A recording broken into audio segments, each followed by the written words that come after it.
বছর আবার হবে, আবার পুজো হবে, আবার মজা হবে, আবার আনন্দ হবে, আবার খুব ভালো হবে। এখানে বোম ফাটানো হচ্ছে।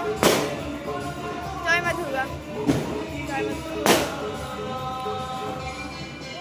গাইজ আমার মনটা এমন খুঁতখুত করছে, আমার মনে হচ্ছে যে আমি নিজে কি করছে, আমার এত কান্না পাচ্ছে। মানে মা দুর্গা চলে যাচ্ছে, মানে বছরে মাত্র 5 দিনই আছে, 5 দিনও নয় 4 দিন, 5 দিন মিলে তো দশমীতে মা চলে যাচ্ছে।